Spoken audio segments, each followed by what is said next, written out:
everyone, and welcome back to Sweet Hollow Farm Life. I'm making some quick chicken enchiladas, so I thought I would just share my recipe with you guys. I have a can, and if you make your own salsa verde, you can use that, or you can use green enchilada sauce, but you need about 1 can. It's going to be probably, what is that, like 10 or 14 ounces. It really doesn't matter. You're not going to mess the recipe up. If you have a little more, have a little less. And I take that into a saucepan. Let me show you guys. I put it in a saucepan. I add 4 ounces of cream cheese, and that can be your homemade cream cheese that you're making, or you can buy your cream cheese. I add about a half a teaspoon of garlic flakes, and I could have added regular garlic, but I would have wanted to fry it just a minute or two. Same thing with the onion, and I'm trying to make this fast. So I have all that going in here. I also added a little bit of paprika and a little bit of onion powder, or you could add onion flakes. You can't mess this recipe up. And then remember, I showed you guys canning chicken. That's what we're going to add to this. We're going to add a 1 pint jar, or if you still are buying your chicken canned at the grocery store, which Walmart has really good canned chicken. I don't know what's in it, but I do know it tastes good because that's what I used to buy. Add that to this because we're making a quick, easy meal, right? And I'm just kind of chopping up the chicken. It shreds apart really easily.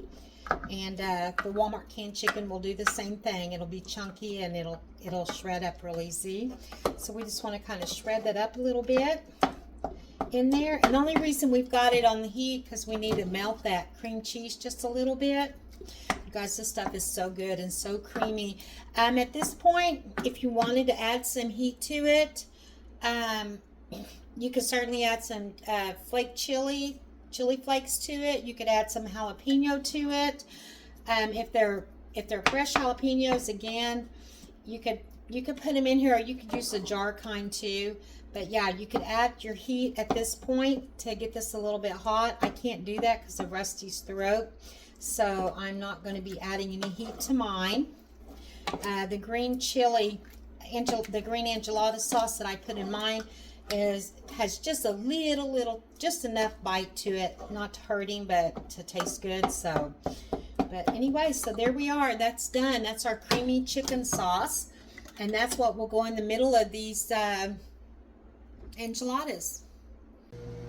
Okay, guys. So the next step, you see, I just canned my beans, and they're all looking good. The next step is I've got a bowl of cheese here. I've got the sauce right here with my spoon, and I've got some of my corn tortillas in the microwave. I like corn because they don't get soggy. If you use the flour, they're going to get a little soggy, but if you like flour better, you can certainly use flour shells. So I put 4 in my microwave at a time and set it on 30 seconds just to get them pliable. Plus, these have been in the freezer. I do make my own shells too. I have the press and everything. I just did not feel like doing that today. I can tell you this though, my shells don't come out of looking like this. They look so much better, but we'll use what we have. I have just a 9x9 Pyrex right here to put them in. This is probably going to make more than what will fit in here, and if it does, then I will have to get a different dish out or get another dish. Okay, so I'm just putting a little bit of the filling. Let me see if I can get, you guys can see what I'm doing over here. Okay, a little bit of filling, actually a lot of filling, and a little bit of cheese. I'm going to roll it up, put it seam side down in my pan. I probably should have greased that. I did not. So spray that or throw some butter in the bottom, whichever. So we're just going to sit here and wrap as many as we either have ingredients for or what will fit in our pan here.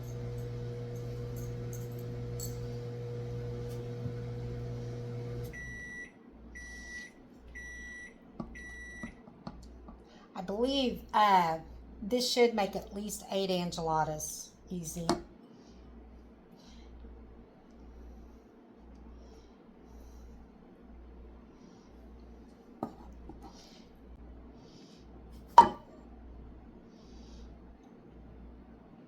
I wish you guys could taste the sauce.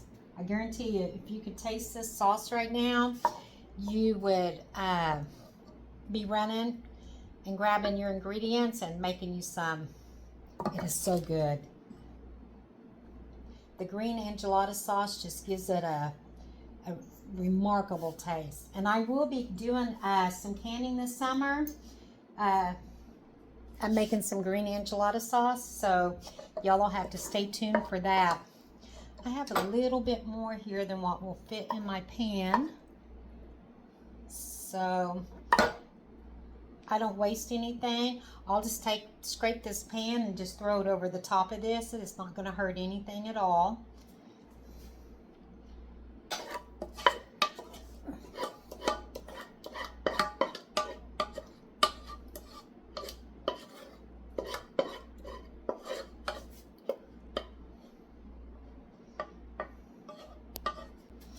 Okay, and I'm going to take a second can. I don't have any green enchilada. We've already used everything we can. So since the tomatillos are not ready yet and the peppers, I'm reverting to the store-bought. And we're just going to pour that right on top. We're just going to pour this right on top. I don't like to waste, so even though it's more than I need, I'm going to go ahead and pour the whole can on there. We'll dump the rest of this cheese. We're going to put a little cheese on top of this. We like cheese, so you don't have to use this much cheese, but whatever you like. If you're trying to get your kids to eat it, you know, you can put more cheese and they'll definitely eat it. Okay, guys, that's it. That took me probably, well, actually, looking at the time, that took me about 7 minutes to get all this put together. So I've got them ready to go in the oven. I thought it was going to take me longer, so I started a little early. So I will probably wait and just cover this up for a few minutes, set it on top of my stove because it's cool in my house. And I'll probably put this in the oven. It's going to go in the oven for about 20 minutes for this size. If you're doing a 9x13, probably 30 minutes. And I'm going to get this ready. I'm also going to be opening a can of pintos. And I'll show you guys how I mash the pinto beans up to make our own refried beans.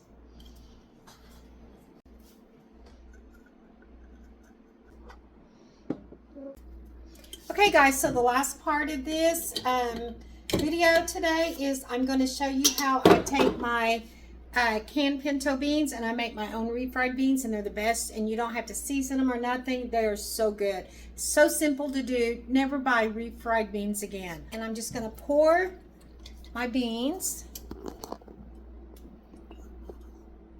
Okay, I'm just pouring my beans into my frying pan.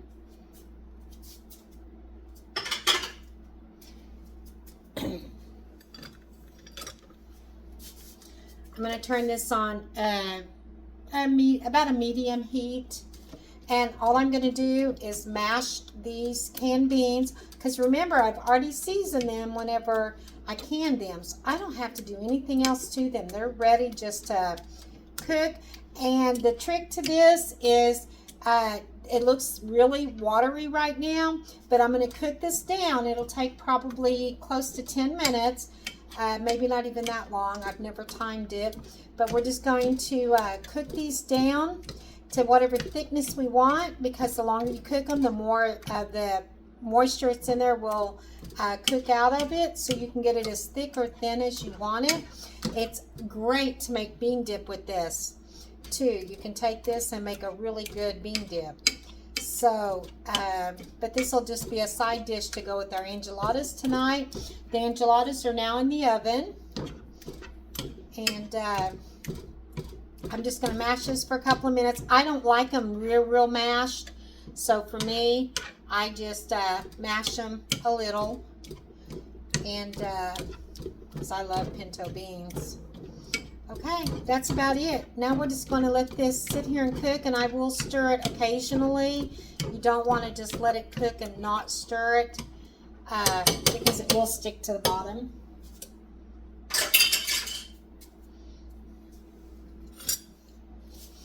And I'm just using a flat wooden kind of spoon here. And I will just, this will get hot and then it will start to thicken up.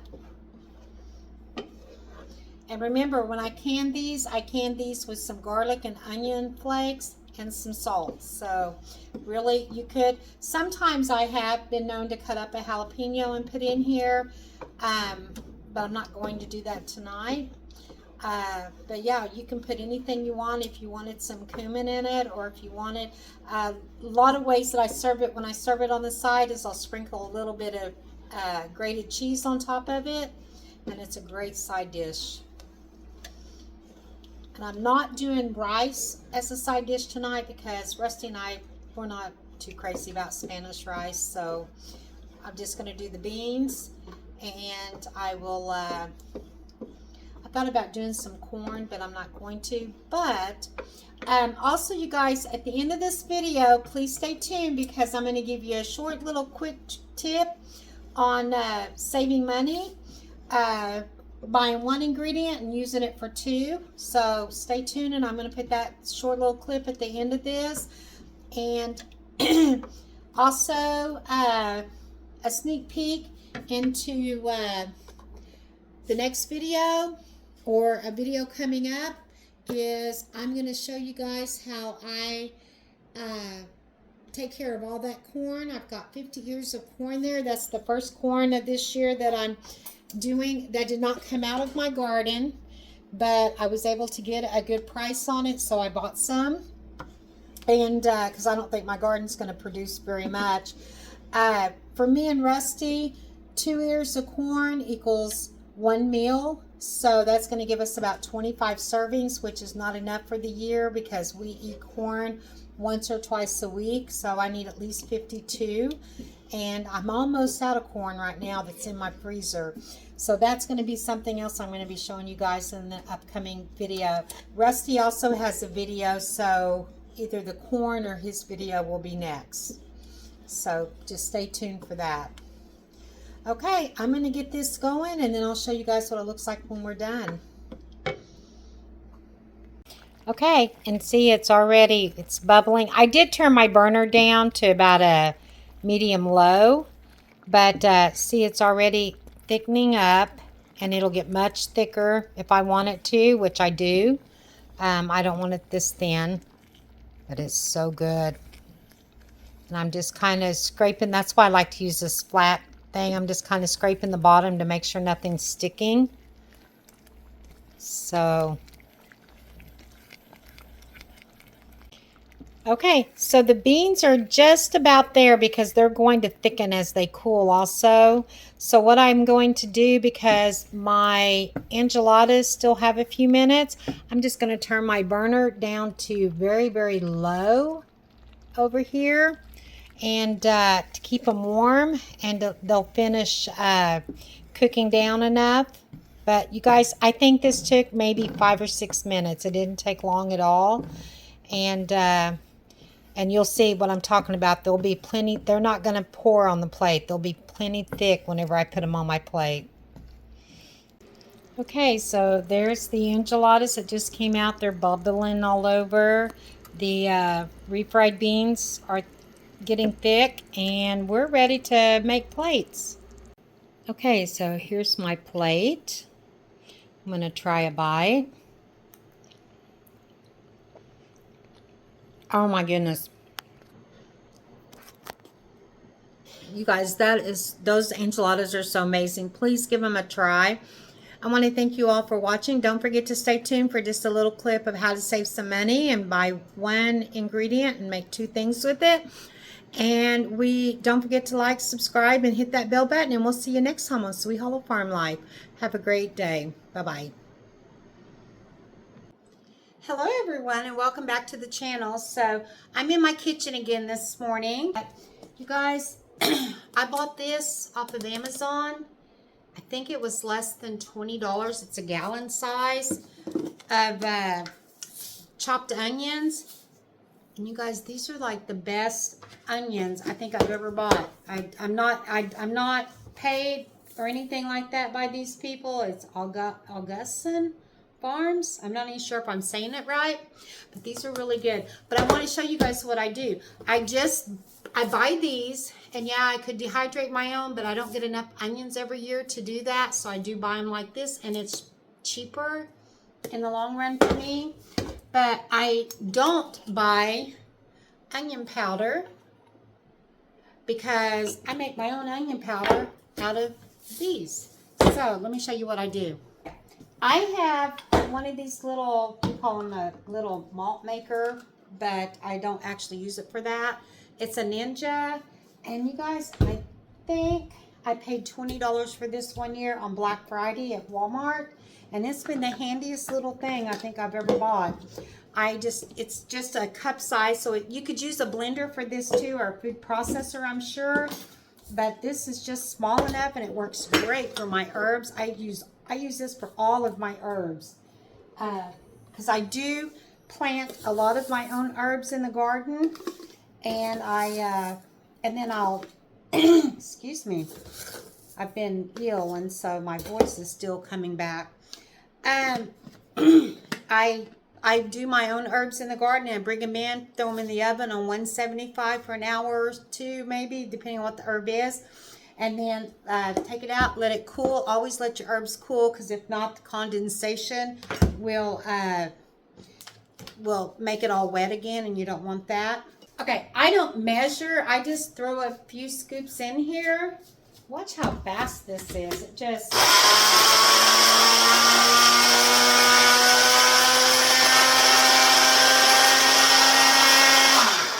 That's it. I've got onion powder, and that is probably the same amount of onion powder that would be in 2 of the containers that you'll buy for $2, $3, $4 at the grocery store. And I only used like maybe 1 cup in here, because I think that was a 1/3 measuring that I grabbed, and I put 3 scoops of that in here. But I have, oh, and it smells so good. To see, it's nice and powdery. So that's my little tip for the day. Don't buy onion powder anymore. Same thing with garlic. I also buy my garlic by the gross amount, I call it, but a large container. And I do the same thing with my garlic. I just put it in this little fancy doodad. This is just a really good investment. If you need to make an investment this year and you're not sure, I would strongly suggest one of these. And again, when I grab my stuff out of the garden, I will be drying it in my oven, letting it cool really good. I throw it in here, and then I have powder for as long as I need powder, herbs, because those have gotten so expensive at the store. So enjoy that tip, guys.